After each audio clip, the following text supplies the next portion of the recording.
Assalamualaikum warahmatullahi wabarakatuh. Halo teman-teman semua, kembali lagi di TDF Programming. Pada kali ini kita akan membahas tentang from di dalam HTML. Nah, apa sih fungsi dan tujuan dari from pada HTML ataupun di website kita nantinya?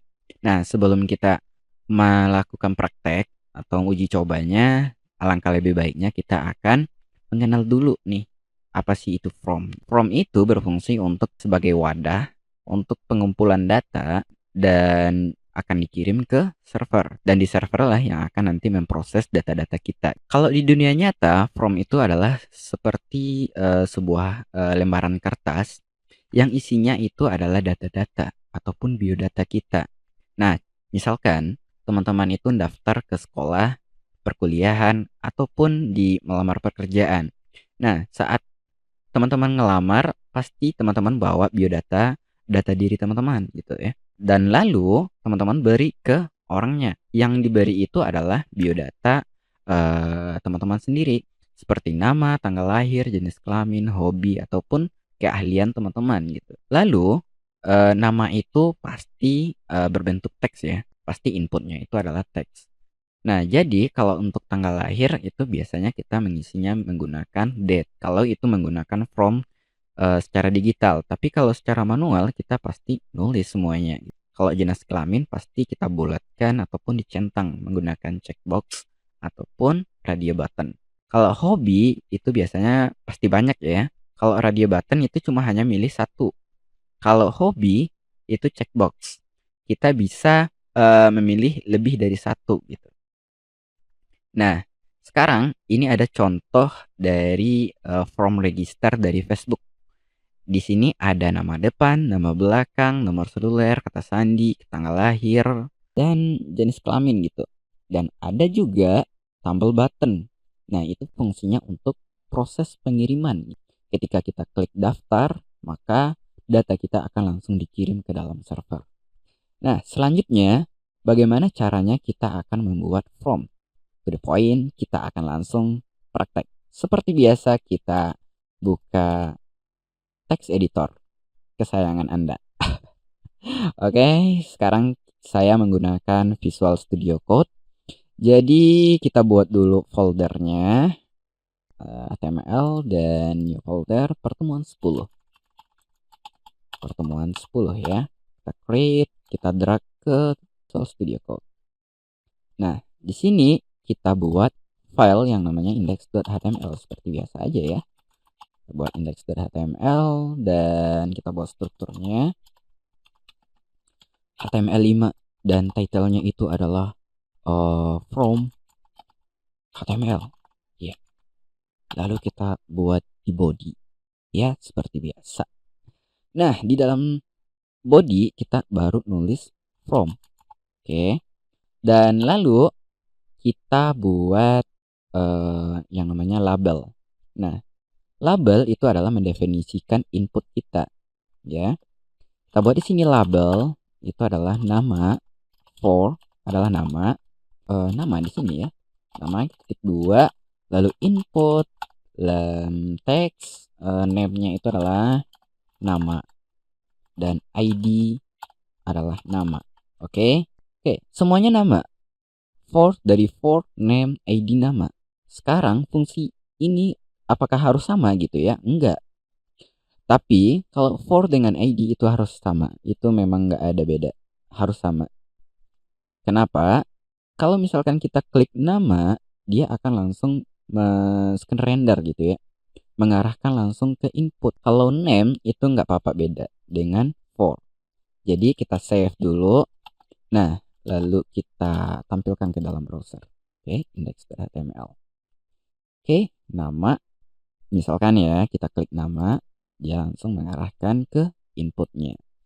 Oke, paham ya? Nah, sekarang kita bergeser dulu biar jelas. Oke.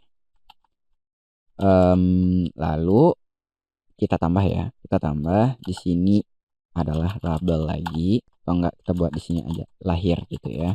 Tapi di sini adalah tanggal lahir gitu. Nah, inputnya adalah, nah nggak mungkin kan kalau misalkan kita nginput tanggal itu secara manual, kita nulis teks. Setiap orang itu pasti beda-beda struktur untuk membuat tanggal gitu ya. Jadi kita samakan aja dengan apa? Dengan tipe date. ID-nya adalah lahir. Lahir, name adalah lahir. Oke. Nggak ada yang salah lagi ya. Titik 2-nya di sini biar rapi. Lalu kita refresh. Pasti ke samping. Ya, ke sampingnya. Oke, biar rapi kita kasih BR di nama, di name di sini ya. BR. Oke, kita kasih 2. Kita kasih enter di sini biar ada jarak gitu ya. Biar ada jarak di antara kita. Oke, kita refresh di sini dan kita klik di sini. Dan maka akan tampil tanggal. Tanggalnya tanggal berapa? Kamu lahirnya tanggal berapa sih? Tanggal, ya saya lahir kemarin gitu ya. Anggap aja gitu. Oke, sekarang tanggal 9. Oke. Jadi, kalau untuk input itu banyak tipenya. Kurang lebih itu ada 20-an tipe. Dari tipenya date time, file, image, URL, ataupun yang lainnya masih banyak lagi. Teman-teman bisa cek di W3 School from HTML. Kita cek aja ya, HTML from aja. Biasanya keluar langsung deh di W3 School. Oke. Lalu teman-teman bisa cek input tipe. Oke, di sini ada banyak. Nah, jadi teman-teman bisa cobakan untuk input tipenya. Tapi kita tidak menggunakan semua tipe, tapi teman-teman boleh cobakan. Tapi ada beberapa tipe yang akan kita gunakan di video ini. Sesuaikan kebutuhan teman-teman di dalam form untuk membuat website. Ya, sekarang kita buat jenis kelamin. Ya, kita buat di sini label. Formnya itu adalah JK. Kita buat aja singkatannya JK, yaitu jenis kelamin. Oke. Kita buat di sini input radio button. Sini adalah perempuan gitu ya. Perempuan. Di sini ada mungkin ada 2 label gitu ya. Jenis kelamin. Maksudnya kayak gini. Jenis kelamin. Kita nggak usah kasih for di sini. Nggak usah kasih for. Tapi kita kasih BR di sini. Baris. Di sini juga kita kasih baris. Oke, ada 2. Oke, coba kita refresh dulu bagaimana tampilannya. Oke, ada jenis kelamin gitu ya. Nah, kita maunya dia arahnya ke samping gitu ya. Tapi berarti di sini nggak dikasih BR. Oke. Berarti di sini kita kasih label lagi, ada 2 label.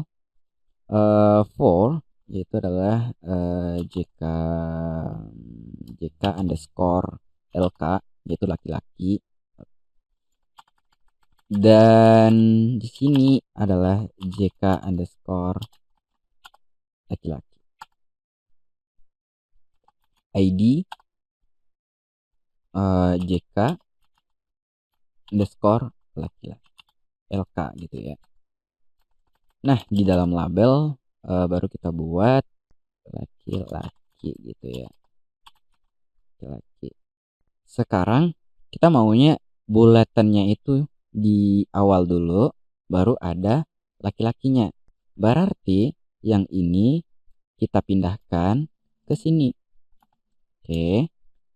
Kita pindahkan ke sini, lalu kita save dan kita refresh. Oke. Sini kita klik laki-laki, dia hitam. Oke. Mantap ya. Seharusnya di sini ada value.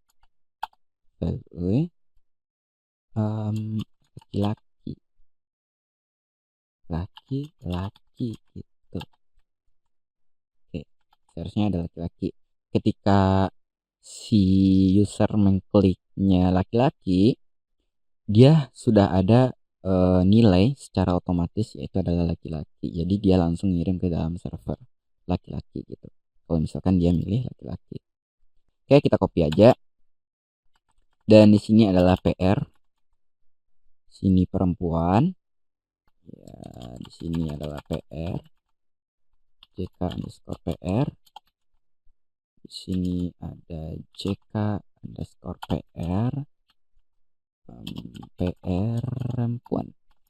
Perempuan. Oke, kita refresh. Klik ini perempuan, sini klik laki-laki. Yap, kenapa ada dua? Ya, kenapa? Yuk. Loh, seharusnya cuma hanya ada satu aja ya. Oke, sekarang kita cari kesalahannya. Kita klik laki-laki, seharusnya dia pindah gitu ya. Berarti di name di label di situ ada, kayaknya harus ada for gitu ya. For name over JK. Sini name JK.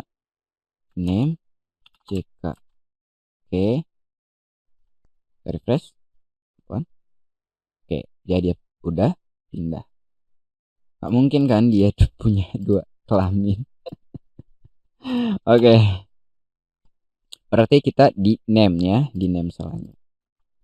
Nggak harus sih sebenarnya kita jenis kelaminnya ini pakai for. Coba kita hapus for-nya ya. Kita hapus for, kita refresh jenis kelamin. Oke, nggak ada ya, nggak masalah. Selanjutnya adalah HTML from element. Jadi di dalam from itu ada banyak elemen yang bisa kita masukkan. Nah, salah satunya yang kita gunakan tadi itu adalah input. Yang pertama, input itu ingat, input itu banyak macamnya, banyak tipenya. Lalu label yaitu mendeskripsikan, maksudnya mendefinisikan dari input kita. Yang ketiga ada select. Nah, yang select kita akan cobakan ya. Yang select kita cobakan di sini. Oke. Select. Kita buat labelnya dulu. Label, kalau nggak ada label nggak asik gitu ya.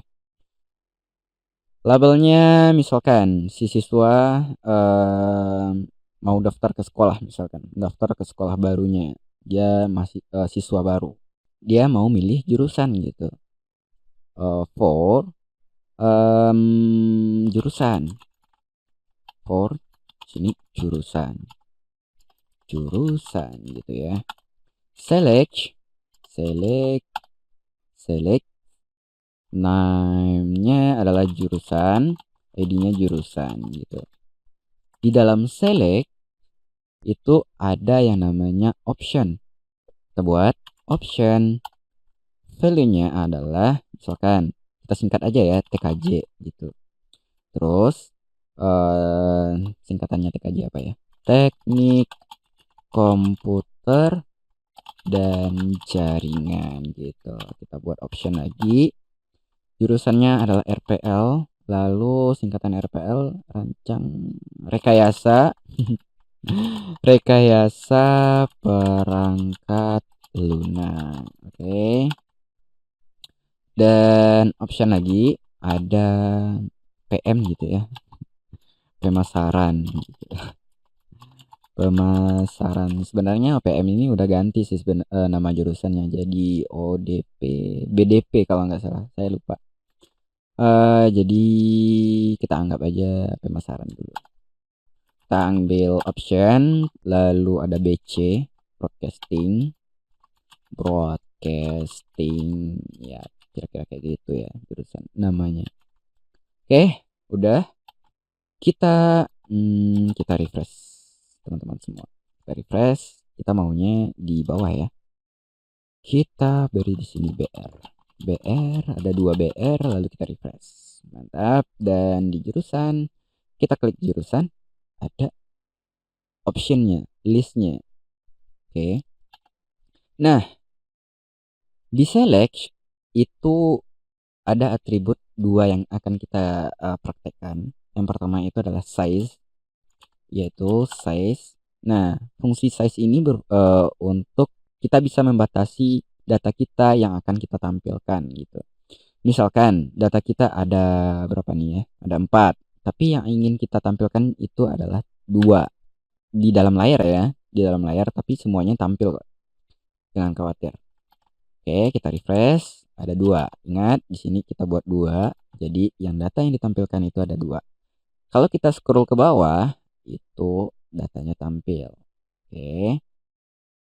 Oke, udah tampil ya. Dan ada lagi yang namanya multiple. Multiple. Yang namanya opsi itu bisa kita milihnya lebih dari 2, tapi tergantung kita mengaturnya. Nah, jadi multiple itu kita bisa milih jurusannya lebih dari 2 gitu. Maksudnya lebih dari 1 gitu ya. Oke, caranya yaitu menekan shift. Tahan shift, lalu kita klik. Bentar, belum di refresh. Kita klik, kita tahan shift, lalu kita klik dan kita klik. Oke, kita klik ini, dan semuanya udah kepilih. Klik ini. Yap. Kenapa nggak bisa di semuanya kita klik? Ya karena ada size tadi. Oke, kita kosongkan size-nya. Ya, datanya tampil semua. Ya, kita bisa milih semuanya. Oke. Paham ya teman-teman semua? Kita hapus ya, kita hapus multiplenya. Bagusnya kita hapus juga sih. Oke, bagusnya kayak gini baru enak ya, broadcasting pemasaran. Oke, kita nggak berlama-lama, dan selanjutnya ada text area. Teks, jadi fungsinya itu membuat kalimat gitu ya, yang kalimatnya itu panjang.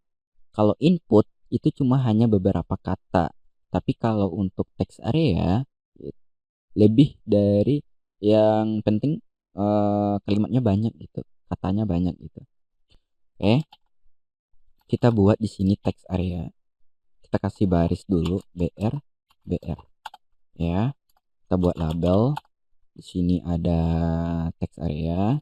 Kita buat di sini blok ya. Tulis bukan komentar ya. Kata-kata Anda gitu ya. Lalu kita buat text area. Oke, text area. Name-nya yaitu adalah blog misalkan gitu. ID-nya adalah blog, dan calls dan rows. Calls dan rows itu berfungsi untuk lebar dari text area kita ya.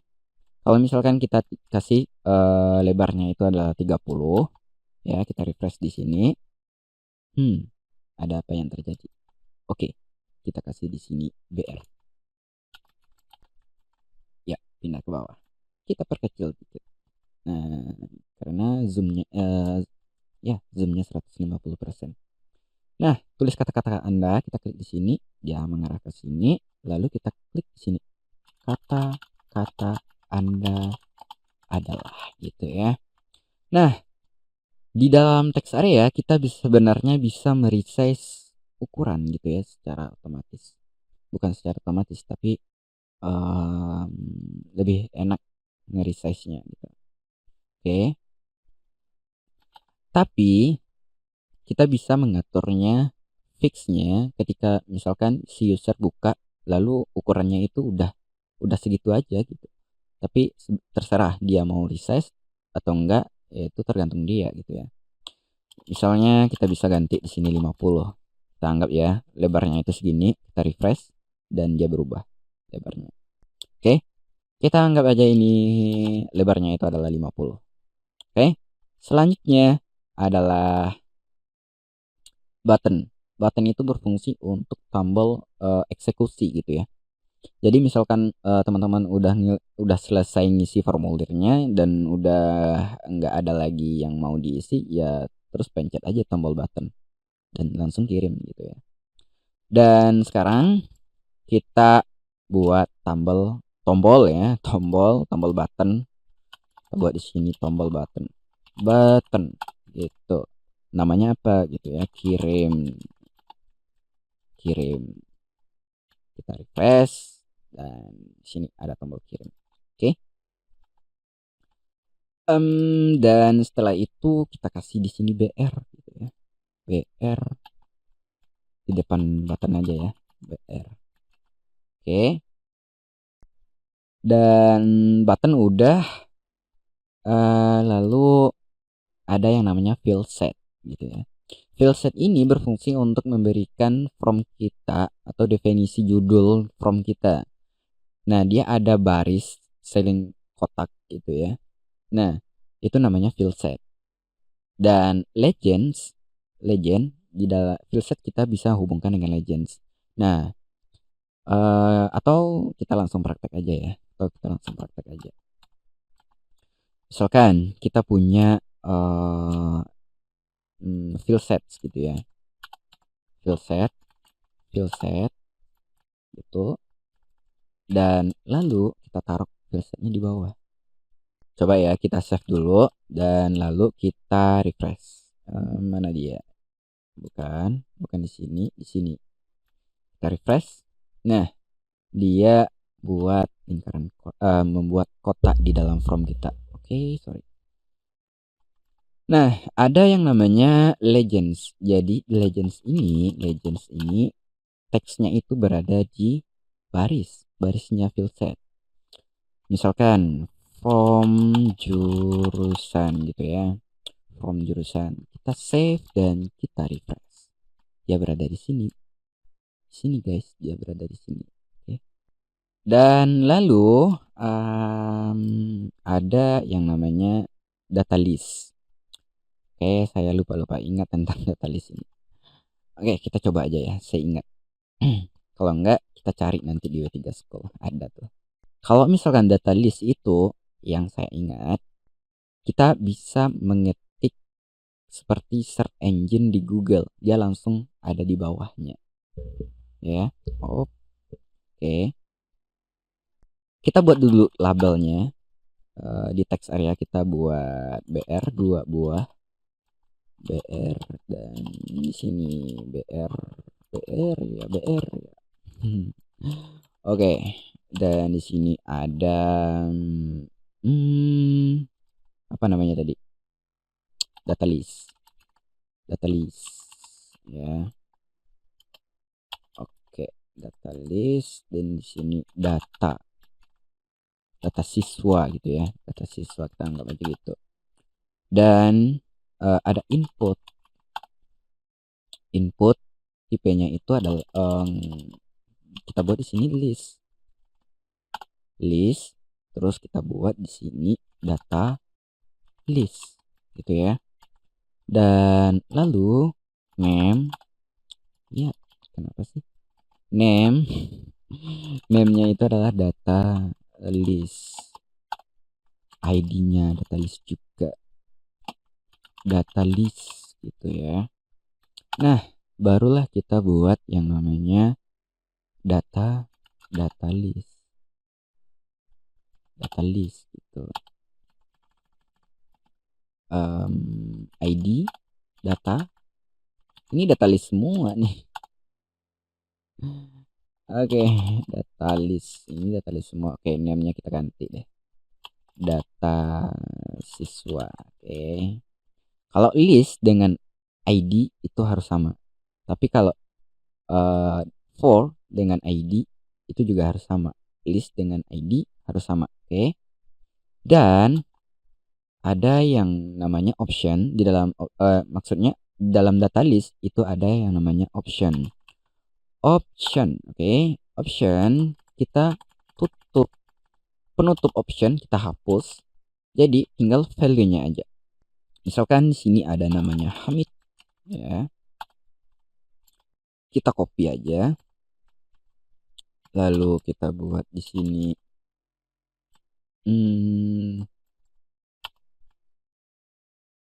Om Ade gitu ya nama saya biasanya dipanggil Ade gitu. Sini Triat, lalu perhatikan Moko gitu ya. Oke, udah segitu aja. Sekarang kita refresh. Kita refresh di browser. Ya, kita refresh di browser. Ini ada data siswa. Ya, nggak mau dari tadi. Apa sih masalahnya? Data ya. Oke. Jadi ID ini tidak boleh sama dengan list. Oke? Itu intinya. Intinya gitu. Datanya itu nggak boleh sama dengan data ID itu nggak boleh sama dengan listnya di input. Oke? Paham ya teman-teman? Karena dia bentrok gitu. Bentrok karena variabelnya sama gitu, nilainya sama gitu. Oke, kita akan bahas tuntas tentang from. Lalu ada lagi output. Kalau output ini saya lihat di W3 School itu lebih menggunakan JavaScript. Ada yang menggunakan JavaScript. Teman-teman bisa cek di Google, ada yang nggak pakai JavaScript ataupun yang lain. Rasanya ada yang nggak gitu. Nah, option kita udah, dan lalu ada OPT group. Oke, ada OPT group. Lalu kita coba OPT group. Gini aja. Oke. Di select di select itu kita buat grup-grupnya. Misalkan teknik komputer dan TKJ sama RPL ini adalah jurusan teknik gitu ya. Misalkan di sini OPT group variabelnya label ya, label kalau nggak salah. Labelnya itu adalah teknik. Kita save, kita refresh di browser. Refresh komputer, oke, teknik, bener ya. Nah, lalu di pemasaran dan broadcasting itu kita anggap aja ya, pemasaran dengan broadcasting itu adalah akuntansi atau ekonomi ya, ekonomi. Kita anggap jurusan mereka berdua ini adalah ekonomi. Oke, kita copy aja OPT group yang ini, lalu kita taruh di bawah. Nah, jadi OPT group ini berfungsi untuk membuat grup di dalam sebuah option. Oke, kita buat di sini ekonomi. Lalu di teknik kita buat ekonomi. Kita save, jangan lupa save. Kita refresh. Oke, mantap. Ekonomi, broadcasting, teknik, dan yang lainnya. From kita udah selesai. Ada satu lagi, ini yang terakhir, yaitu adalah karakter dari sebuah from itu sendiri. Misalkan saya isi namanya di sini Triatmoko, di sini tanggal lahirnya adalah, saya anggap aja deh tanggal lahir saya kemarin karena privasi. Nanti banyak lagi yang ngucapin ulang tahun. Oke. Lalu jurusannya itu adalah teknik komputer dan jaringan TKJ. Terus tulis kata-kata Anda kenapa milih jurusan TKJ itu ya.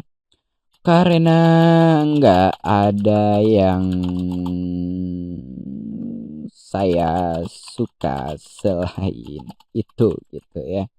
Ngapain di save? Data siswa. Oke, data siswanya misalkan ini data siswa yang ada ya. Anggap aja deh gini. Terus kalau misalkan kamu udah diterima, kamu pengen duduk sama siapa gitu ya. Anggap aja deh sama Moko. Triat Moko.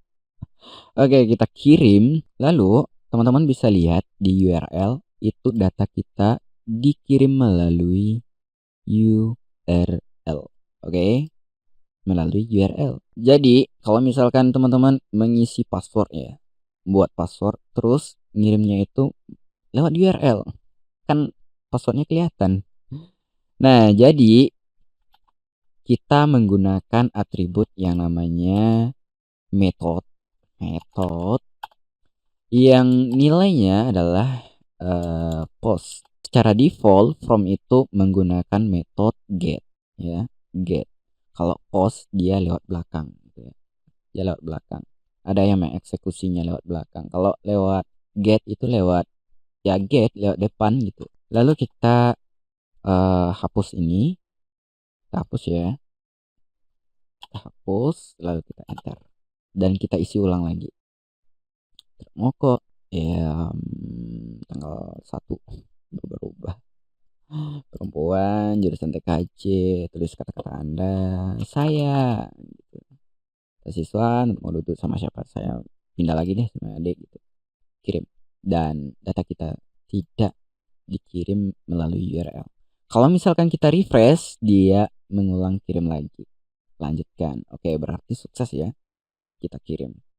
Oke teman-teman semua, untuk seri HTML kita sudah selesai dan tunggu untuk seri selanjutnya akan kita bahas lagi apa yang akan kita bahas. Oke, terima kasih untuk teman-teman semua yang udah nonton dan jangan lupa share videonya kepada yang lain agar bermanfaat dan kita bisa berbagi ilmu ke teman-temannya ya. Sampai jumpa di video selanjutnya. Assalamualaikum warahmatullahi wabarakatuh.